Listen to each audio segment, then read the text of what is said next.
Yo, what's up, everybody? Welcome to another episode of the Stack Sats Show, your beginner-friendly guide to saving in Bitcoin. What's up, guys?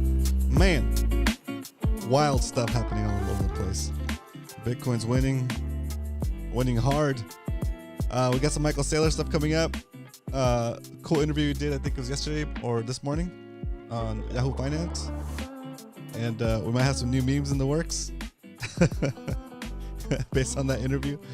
Also, we're gonna do the traditional whatever we do here normally on the stream. We stack sats Monday through Friday, 12:30 p.m. Pacific, 3:30 Eastern. Are we gonna be continuing with our 100 stacks challenge? Today is day 6 of the 100 stacks challenge. So we're gonna have all that coming up during the show. So stay tuned. Thanks for tuning in. And if you want to help us grow, hit that like and smash that subscribe button if you haven't already. And let's get started. So, traditional here on the show, we like to get started with what we like to call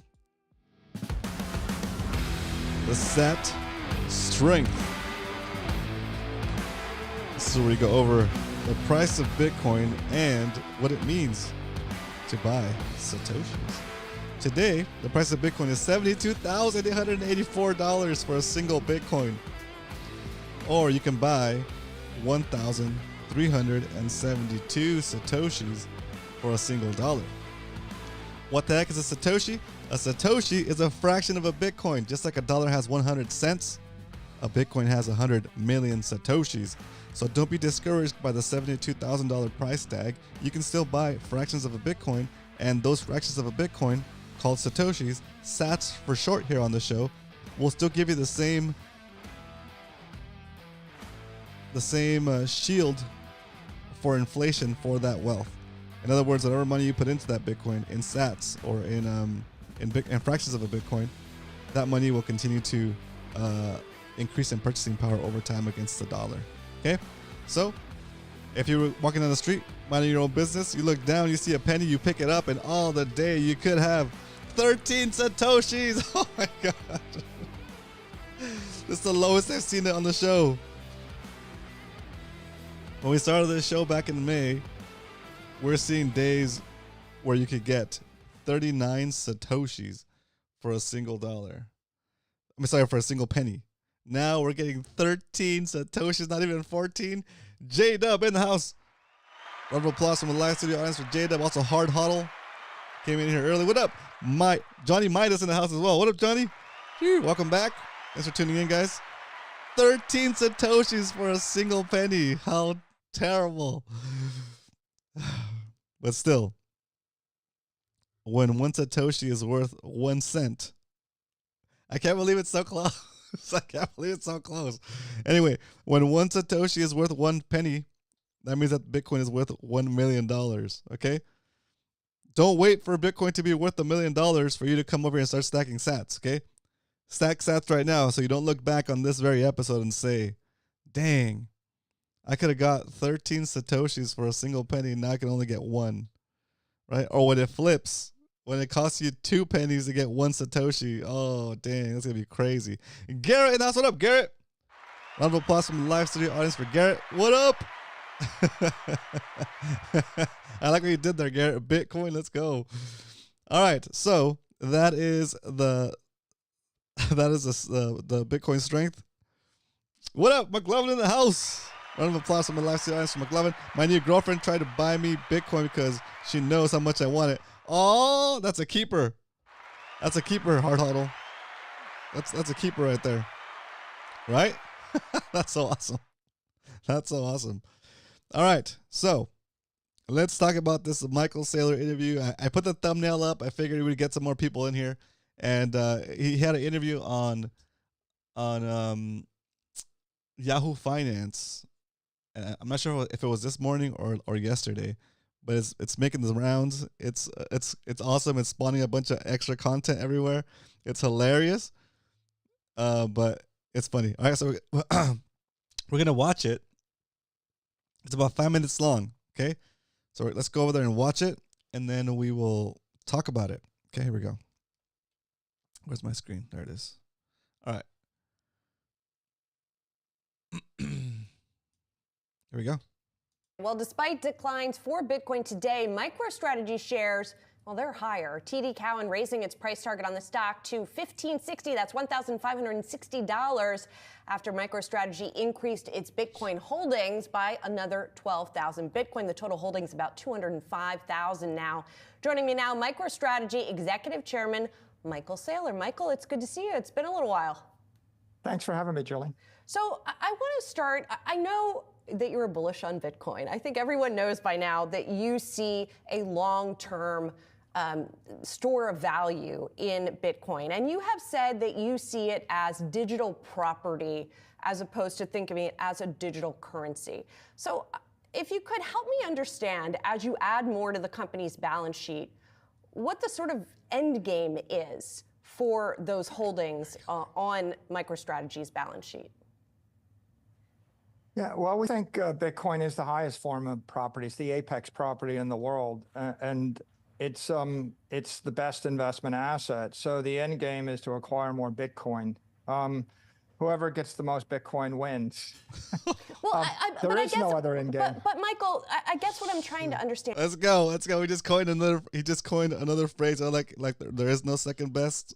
Oh no, it's going up forever, Laura. Right? This is what's it called? This is the next one, right? This is the next one's gonna probably get quoted everywhere. Here we go. Keep it going. So if I think of it as digital property, and I think of analogies, right? I think of a real estate company that buys property and holds on to other kinds of property. I gotta interrupt here. There is no second. What is it? There is no second.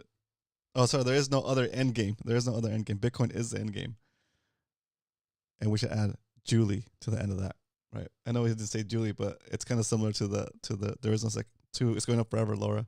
There is no other end game, Julie. Property. They may not be the apex, but whatever kinds of property. I think of an asset manager that buys all kinds of different assets.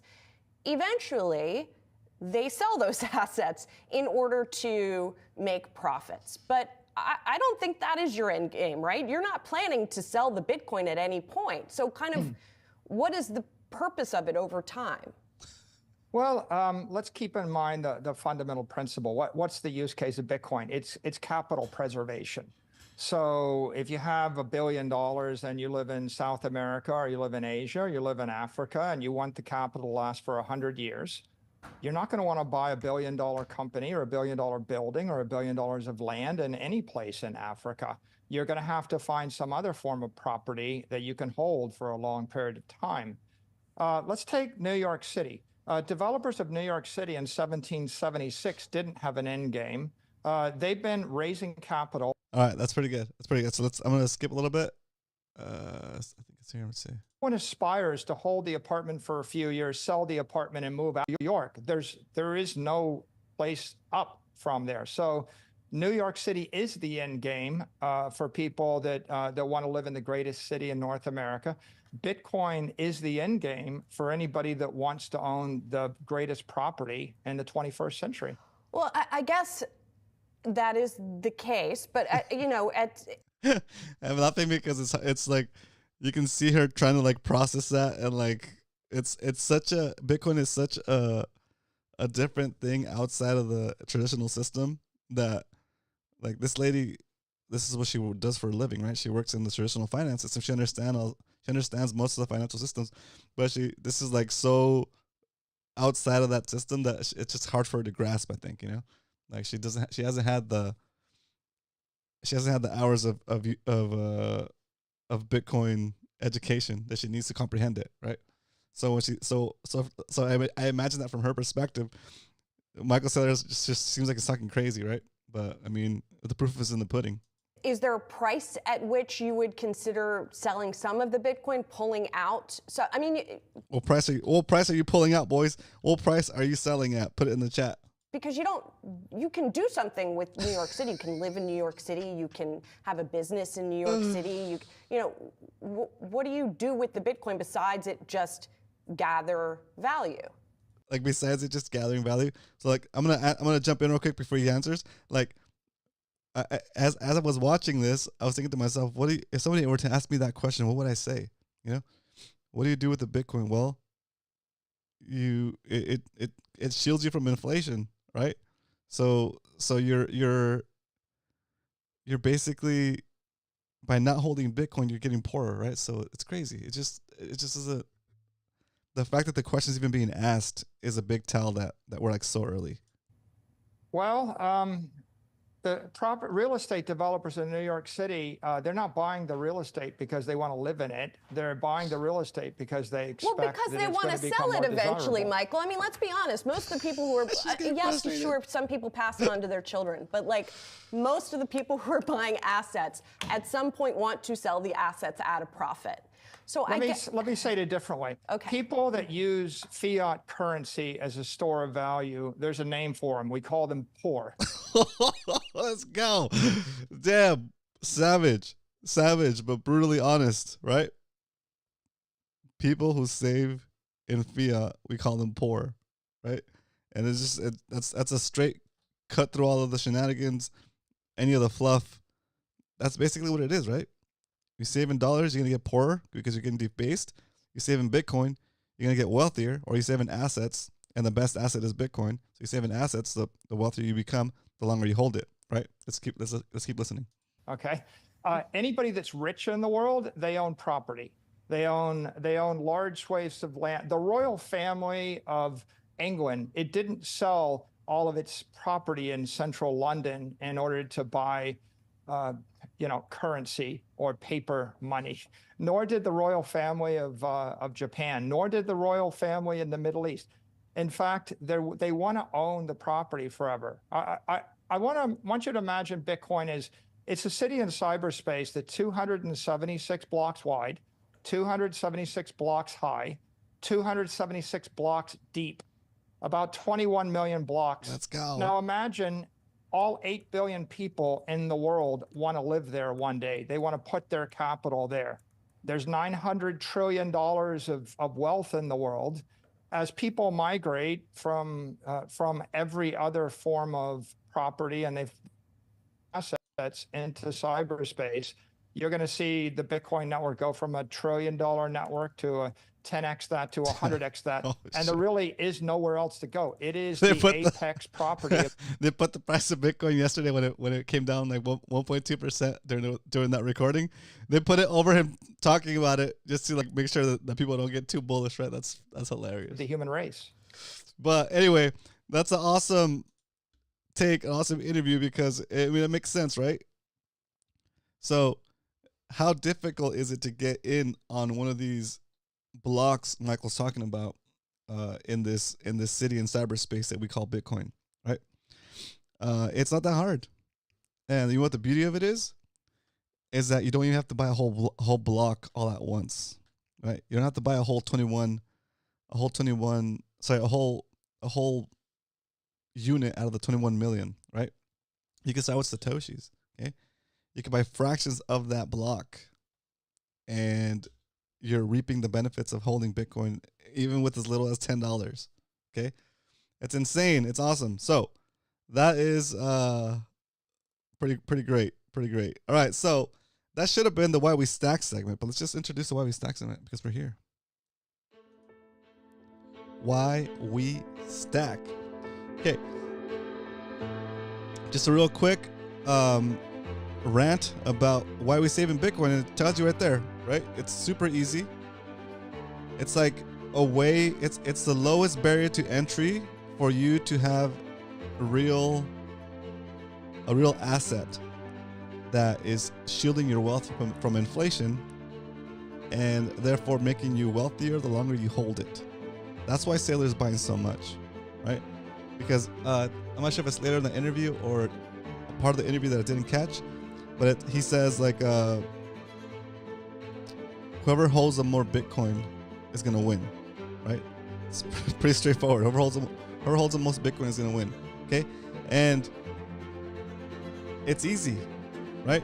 You go register for an exchange or buy it from a friend, right? And you get it transferred to your wallet where you have the keys for it and you control access to that coin, if it's sats or the whole coin or whatever. But you can verify that it's actually in your account, that it's yours. You don't have to trust anybody.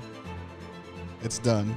And as long as you hold it, it's going to continue to go up in value, right? And the thing I've been saying lately here on the show is that saving in Bitcoin is like going back in time and giving yourself a perpetual retroactive raise for the hours you already worked, or as long as you can hold those sats, hold that Bitcoin. Okay, so that's it. That's what we stack. Because who wouldn't want a retroactive continuous raise for the hours you already worked in perpetuity until you sell your coins? If you don't sell your coins, if you just inherit your coins to the next of kin, to your descendants, to your family, then they can continue to reap the benefits of having an asset that's going to continue to go up in value the longer they hold it, right? And then they pass it on to them, to their kids, and then they pass it on to their kids. And next thing you know, just a legacy of your family that has wealth that they couldn't even imagine. And they're going to say, gosh, how do we become so wealthy, Mom? Oh, because somewhere down the road, a long time ago, 200 years ago, one of our ancestors, right? J-Dub, Garrett, Johnny Midas, Hard Huddle, BTC, Backpacker in the house, Chris Flint in the house. What up, Chris? Welcome. One of your descendants in the future, we're gonna say, yeah, that's where we're rich because Chris, BTC Backpacker, McLovin, Hard Huddle, Johnny, Garrett, J-Dub decided to save a little bit for the future and invest in Bitcoin when the time to invest in Bitcoin was at hand. This is the gold rush. Don't you wish you were, if you've ever wished you were alive during the gold rush and thought to yourself, man, if I was alive during the gold rush, I would pack up my stuff, go west and find my stake and mine for gold and I'd be rich or whatever, right? Well, this is the gold rush. This is the gold rush. The gold rush is happening right now, right? You need to rush in and get as much Bitcoin as possible. I mean, not financial advice. Do your own research, come up to your own conclusions. But I mean, Sailor's dropping so much money on it that it's like hard to question his conviction on it, right? So anyway, get as convicted as you need to be to invest as much as you feel comfortable with, right? But don't take my word for it. Don't take Sailor's word for it. Do the research. Understand what's happening here. Understand that the government is going to continue to print money. And when they continue to print money, it is the value of your savings divided by the amount of supply in dollars. And as the money supply increases, oh my God, we're at 34.5 trillion. We did it. We're in debt. $34.5 trillion. Okay. I don't even think there's, and in order to pay $34.5 trillion, that means that money has to come into existence. That's why it's important to highlight this national debt marker. Okay. When the debt goes that high, even if there's not that much money in the economy, the money has to increase to that supply level. So in order for you to pay for it, right? We're in debt so hard, there's not even that much money in existence. But just the fact that we're in debt that much, it means that money has to come into existence. Therefore, debasing your savings in dollars. That's why Sailor's saying the people that save in fiat, we call those people poor, right? It's the same concept we've been talking about in this show since the beginning of the show. That when you save in fiat, your goals, your hours, your time is robbed from you, and when you save in Bitcoin, your goals and your time is returned to you, or your goals are getting to you closer, right?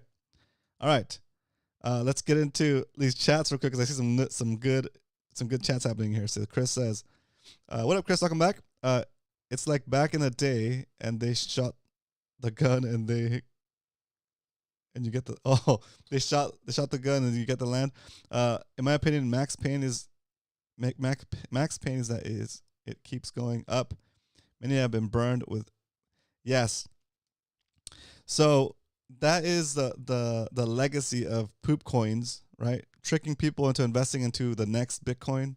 There is no next Bitcoin. Bitcoin is the next Bitcoin. But people get tricked and fooled because they feel like they're gonna get more coins by buying poop coins, right? So if you invest $100 and you get $100, what do you get? Let's see. Let me look at my sheet.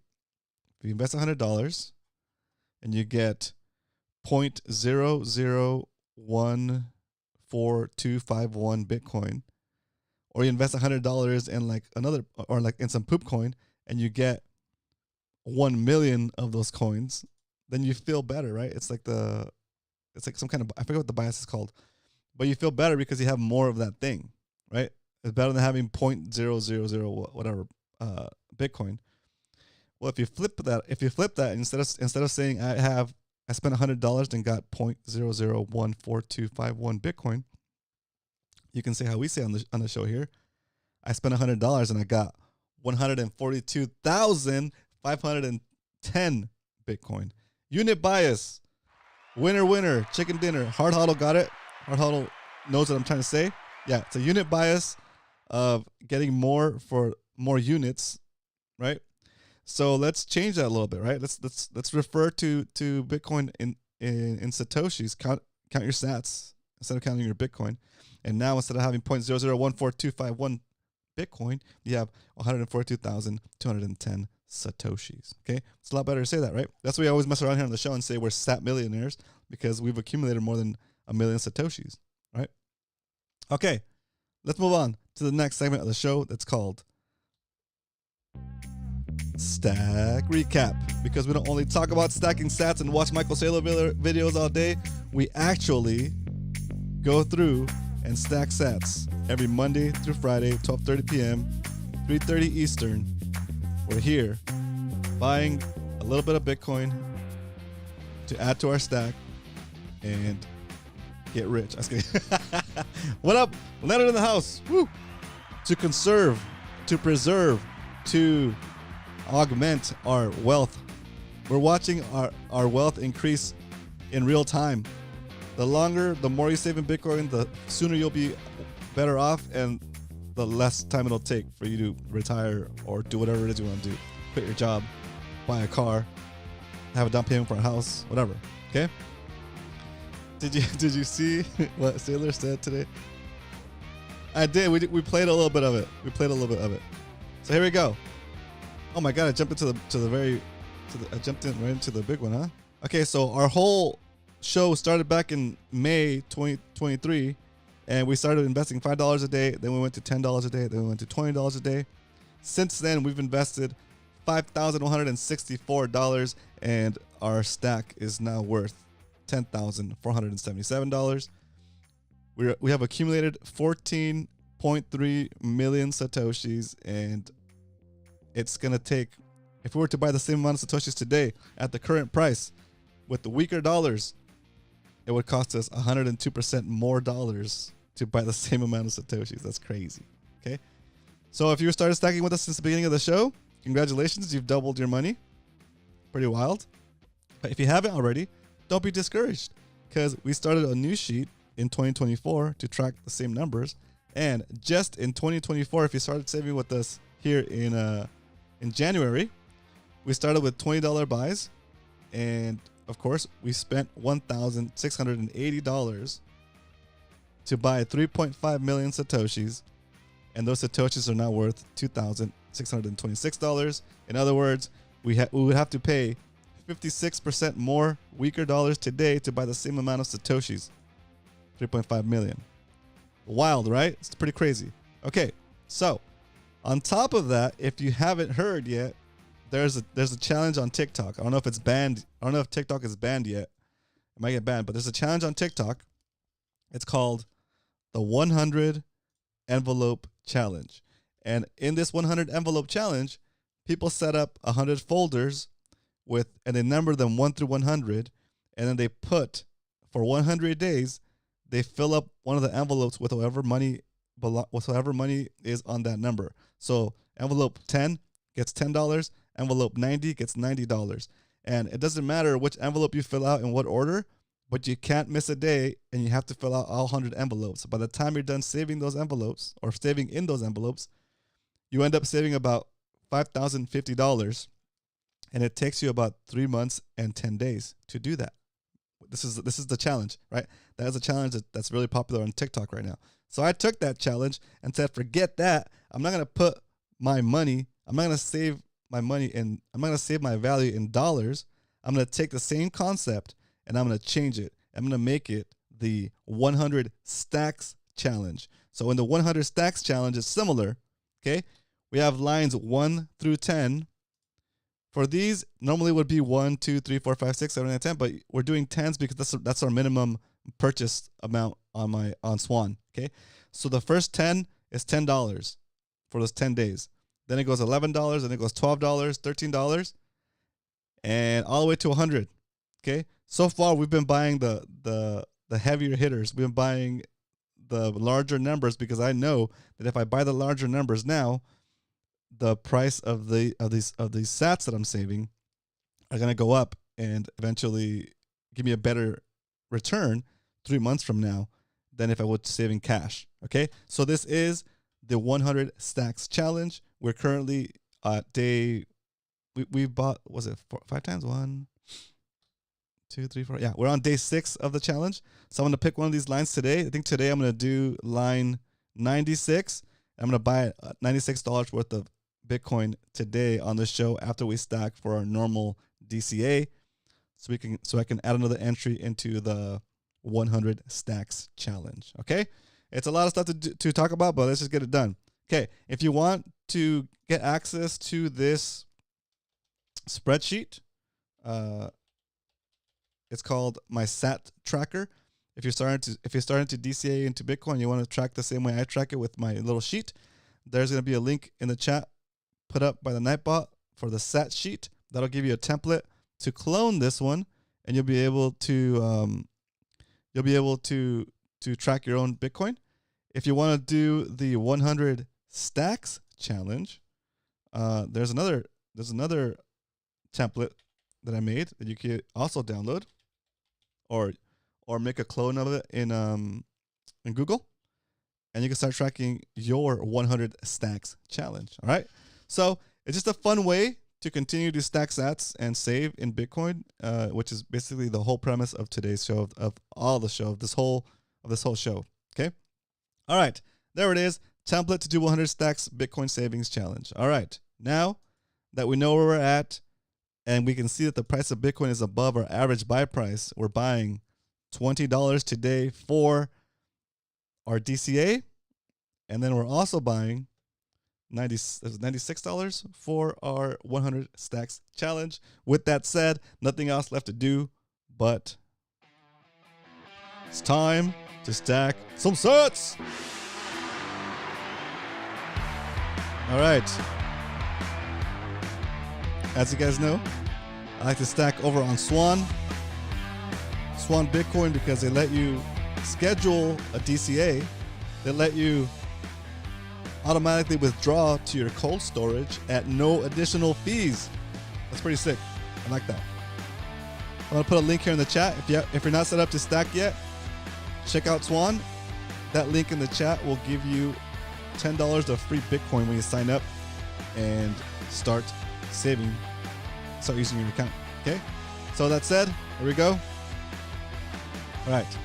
So first order of business, we need to buy a $20 stack for the show, DCA. Do a preview real quick, guys. Preview. I'm gonna copy this information. Okay. All right. And then so back to the browser. Hold on. My card is still showing there. Browser, there it is. All right. Here we go. Buying $20 worth of Bitcoin for the show stack here at the Stack Sats Show for episode 179. Dang. 179. I want to know the ratio of you buying above or below the average price. Ooh, I probably buy above the average price so much. That's a good question. The data is all in the sheet. I think there's probably ways to manipulate it and figure that out. We could try to eyeball it real quick. But yeah, I think for the most part I've always bought above, because if the price tends to pump like around 10 a.m. Pacific, like 9 or 10 p.m. Pacific, 9 or 10 a.m. Pacific, it goes up. And then we buy at the very top. We just bought the very top again. We just bought the very top. It's like at 73 470 or something like that. That's hilarious. But yeah, that's exactly, bro. It's gonna be a million or zero. Let's go. Let's go. Chris gets it. Let's go. Chris gets it. Right? Shoot. That's right. The only reason I don't, yeah, you gotta, yeah, been selling everything. Sell everything.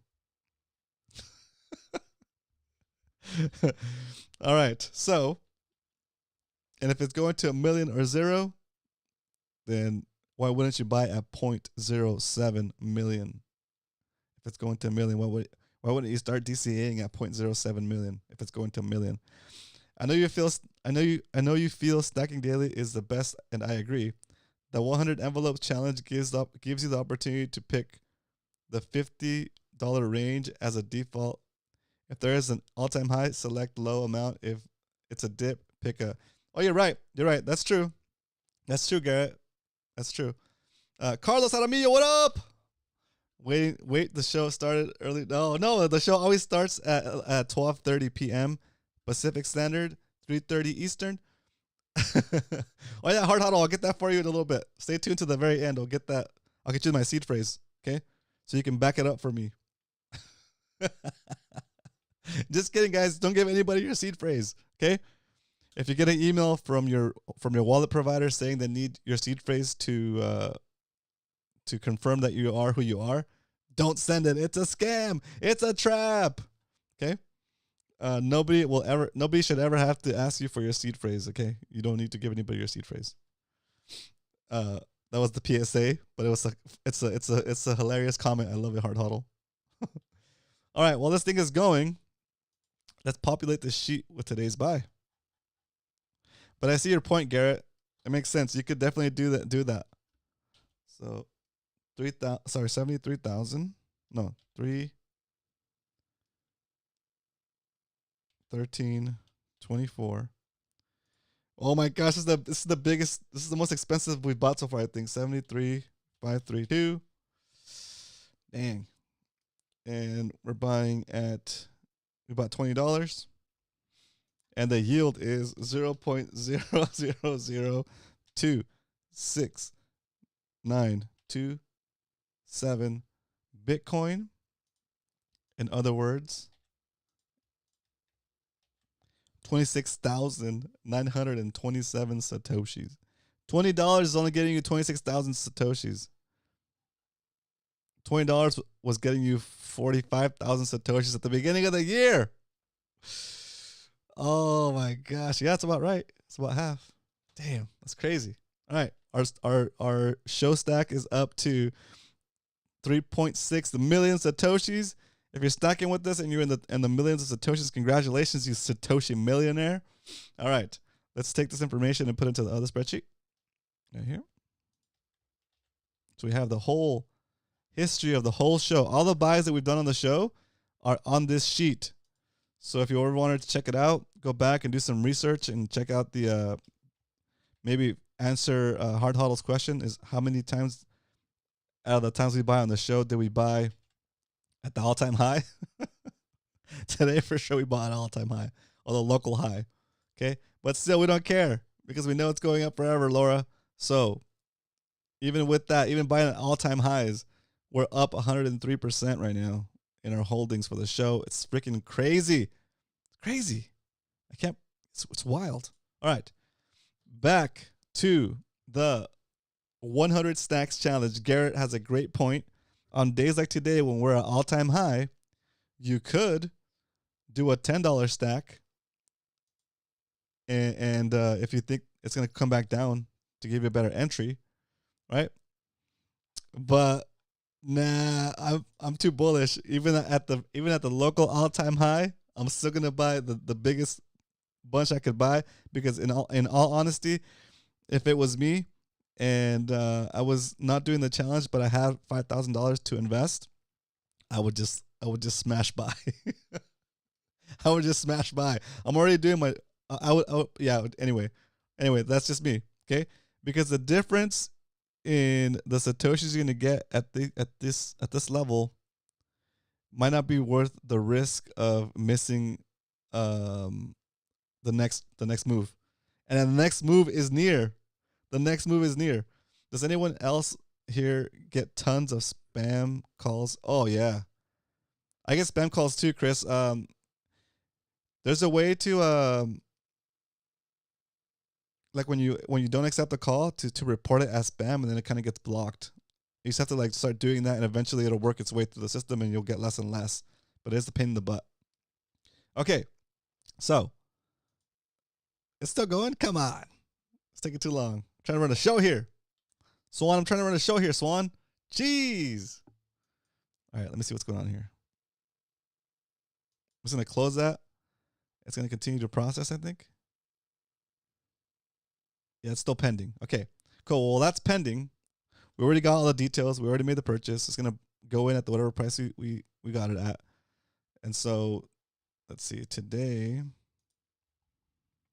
for the DCA day, I'm gonna let you guys decide. Actually, okay.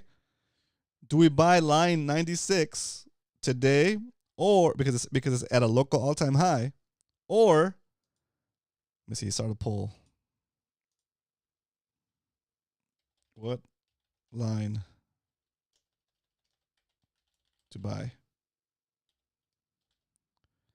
A $10 line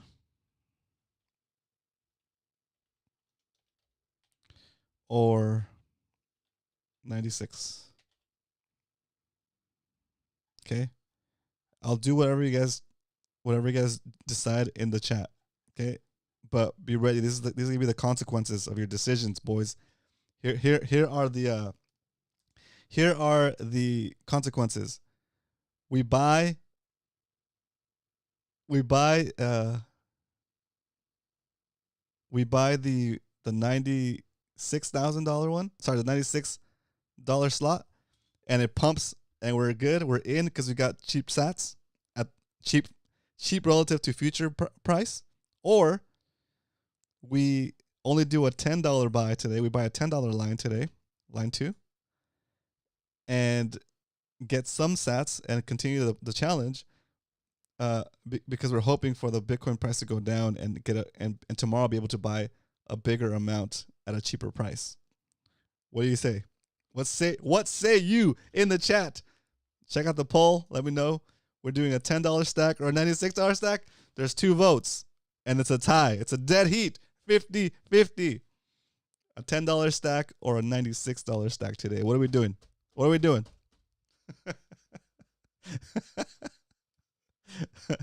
Let me know. Vote in the chat. You guys should see a poll coming up. Vote it up, and we'll see. What would Sailor do? Dang, there is no second best. Hard hodl. Sailor wouldn't be sitting here polling his audience. He just smashed by all of it.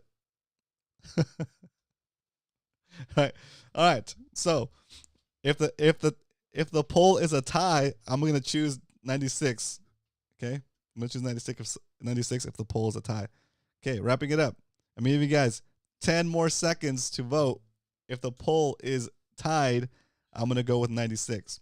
10, 9, 8, 7, 6, 5, 4, 3, 2, 1. Okay, I'm ending the vote.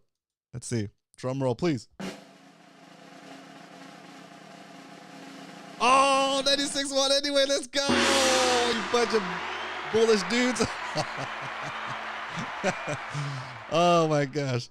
Hope we're not 100 years too early. Oh my gosh, imagine. Oh my gosh. Rogan's wait.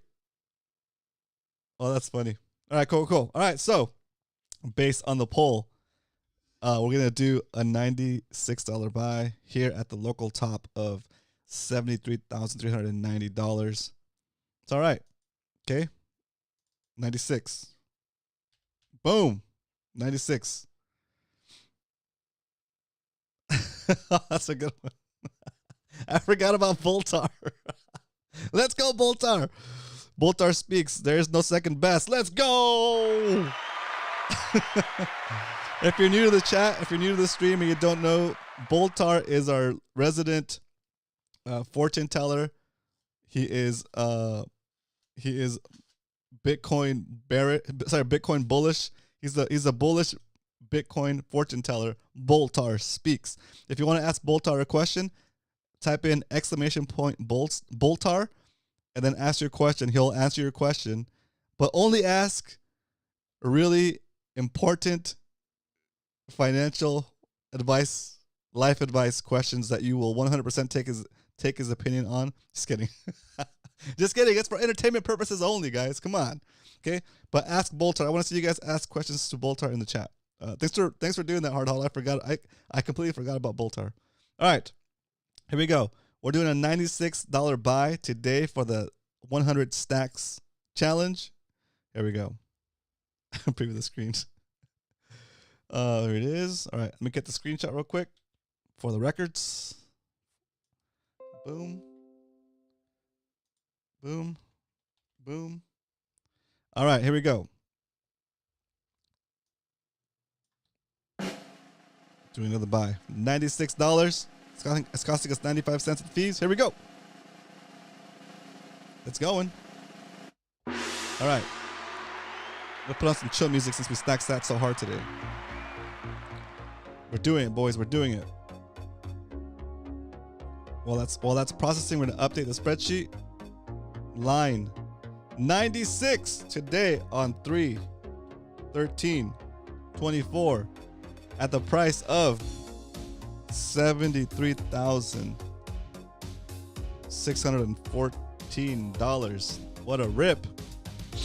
We spent $96 and we accumulated 0.0012919 Bitcoin. In other words, 129,119 sats. And that gets our overall stack to 694,229 Satoshis. We're already past 500,000 Satoshis on this 100 stacks challenge. We've spent $500, but our stack is now worth $509. So we're starting to see the magic. Okay, we're starting to see the effects of saving in Bitcoin instead of stuffing dirty money into envelopes. Okay, instead of if you would have put $500 into some envelopes, like the 100 envelope challenge tells you to do,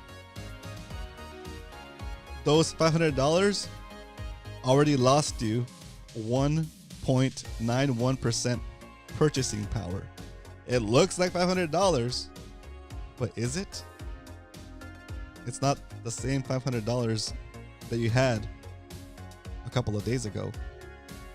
Because the $500 you had a couple of days ago could buy you 1.91% more stuff. Okay? That's what's important to remember. Okay? And before we wrap it up, I want to take you guys back to the burrito index, because we have the burrito index here. These are the things I like to buy. I like to buy burritos. I like to buy milk. I buy bread occasionally, and occasionally I buy tacos. Okay? I need to get my taco game back up. I'm buying mostly burritos. Okay? Chris, you're right. Pop drinks are up almost $3. Yep. It's wild, right? So, Chris, I love the comment because check this out. And this could be a burrito, it could be a soda pop, right? And it could be beer. Okay. Let's say instead of this being a burrito, let's say your 6-pack of beer cost you $13.70 back in October 3rd. Okay. On October 3rd, according to the price of Bitcoin at that time, it was going to cost me 49,603 Satoshis to buy that pack of beer. That 6-pack. Okay. Well, let's just call it a burrito, because this is exactly for a burrito. Okay. Well, that same burrito hasn't changed in price in terms of dollars, but in terms of Satoshis, the last time I bought bread on the 10th, burrito on the 10th, it only cost me 19,699 Satoshis based on the current price of Bitcoin at the time of purchase. The dollar amount stayed the same, but I paid way less in terms of Bitcoin. Okay. And today, that same burrito, 3 days later, is actually 1,000 Satoshis cheaper just in 3 days. Okay. So the price of things have come down since October 3rd. That's just when I started measuring it, right? 62% since then, right? It's pretty insane. So imagine going to the store and getting stuff 62% cheaper. Okay. Real quick, I know I've done this example before, but I'm gonna give you this example one more time for anybody that's new and hasn't heard me say it before. Okay.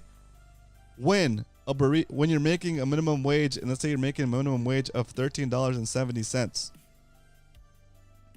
it costs you 1 hour of your life to buy this burrito on October 3rd. Okay. If you were to have worked 1 hour, if you would have worked 2 hours, bought one burrito with 1 hour, and saved the second hour in Bitcoin instead of buying a second burrito, you would be able to buy, with that 1 hour of work, you would now be able to buy almost, well, two and a half burritos with that same 1 hour of work. Okay. So now, instead of a burrito costing you 1 hour of your life in October, that burrito is now costing you only 20 minutes of your life. Okay. And if you take that same example and apply it to every other expenditure you have in your life, when everybody else is suffering the ravages of inflation as the prices of things go up, it's taking them longer and longer, more lifetime to buy the same things and maintain their current lifestyle, right? For you, it's the opposite because you're saving in Bitcoin. The more you save in Bitcoin, as the price of Bitcoin goes up, the less the less life force you have to exchange for the same things in life. Oh no, what's happening here? Did my computer crash? Did I get banned? There's back. We're back. Check 1 2. Check 1 2. I think the man is trying to block me from giving you all the good information. I don't know when it cut out. I think it cut out. We're back. All right. So what I was saying is basically saving Bitcoin. The more you save in Bitcoin, the more your purchasing power increases, and the easier life gets. You'll have to exchange less and less of your life force for the things you want in life, and then you get to a point where the balance is going to shift, so that you have such a big stack and it's worth so much more than you thought, that you'll have the real choice of continuing to work or not, right? Of maybe deciding to change your what you do for a living, because now your decision is not based on the monetary motivation of that job, the salary you're going to get with that job. Now your decision for what you do for a living is based solely on what you love to do, right? So much signal, you broke the internet. Right?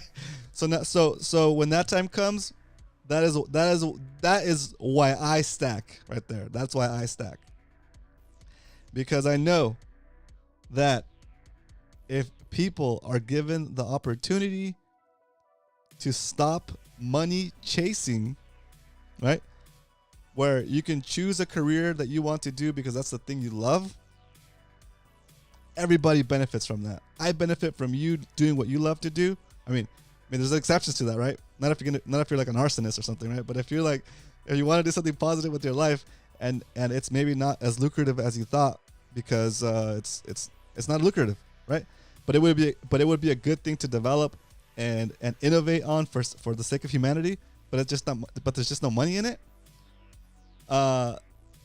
Having to work a job that you don't love just to make money to survive, and keep making money to continue to survive and get on the hamster wheel, right?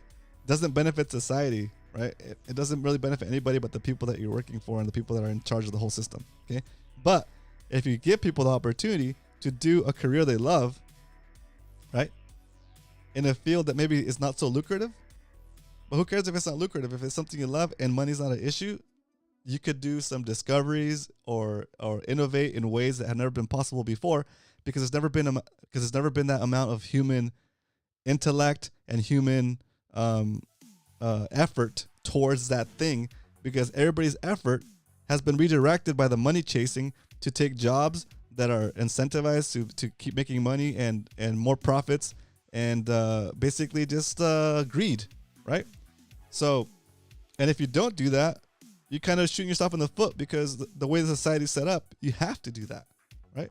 So when the society is set up with money that doesn't steal from you, just the benefits are going to be amazing. It's just the beginning, guys. Like, anyway, all right. Well, I'll get off my soapbox, man. God dang it. Anyway, okay. So that's all I got for you guys as far as the main content of the show. I have a couple stuff I want to share from the Twitter sphere, from the X sphere that I found that I thought were pretty cool. But let's get into the Q&A segment. If you guys have any questions, please do put it in the chat. If it's your first time here and you enjoy the content, do me a favor, hit that subscribe button, smash the little bell so you can get notifications when we come back. We'll be back here Monday through Friday, 12:30 p.m. Pacific Standard Time, 3:30 Eastern. We're here, stacking sats and just having fun. Okay, just having a blast. Okay, let's see. There's one I wanted to show you guys. This is a pretty good one. Let's go with this one real quick. Say, oh, screen. There it is. All right. Hodl Never Soddle 13 Bitcoin only says median U.S. house price in Bitcoin when 1 Bitcoin equals 1 house. We're getting close. Look at that. It's in 2016, a house cost $288,000 or 664 Bitcoin, right? In 2020, a house would cost you, average, I guess, would be $328,000, almost $229,000, or 45 Bitcoin, right? In 2024, the average home cost you $434,000, and that's like 6 Bitcoin. So you can see the trend, okay?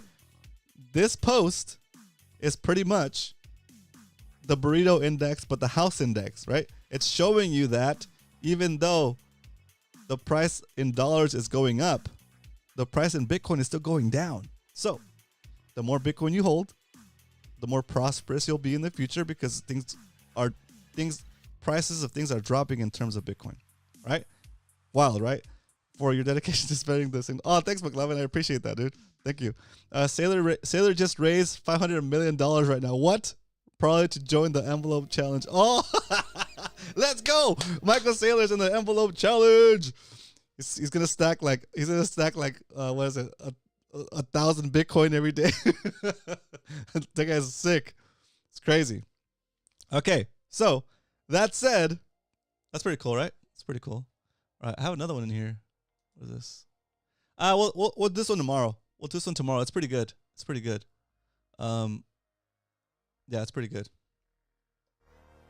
All right. So, with that said, guys, I hope you guys enjoyed this episode of the Stack Set Show. Carl in the house. What up, Carl? Let's go. Did you stack, Carl? Do it.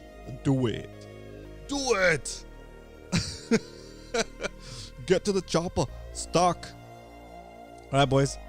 Thanks for tuning in, guys. I appreciate every single one of you. Carl in the house. Carlos Aramillo, thanks for tuning in. McLovin. Chris Flint, thanks for tuning in, sir. Hard Hodl in the house. Fist bump. Hang on to that one. It's pretty good. We got Leonard in the house. Garrett. And, oh yeah, BTC Backpacker. Let's go. Boise in the house. And we got Johnny Midas. I think we got, J-Dub. Let's go. The legend himself. All right, guys. I'll see you guys tomorrow. But until then, remember, if you ain't stacking, you're slacking.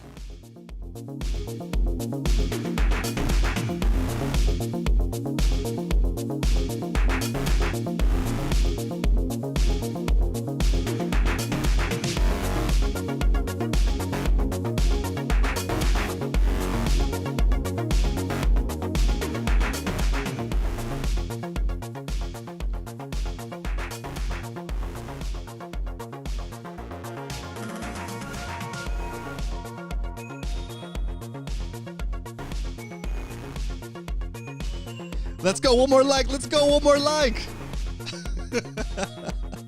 All right, guys. See ya. Oh, no. All right, see you guys tomorrow.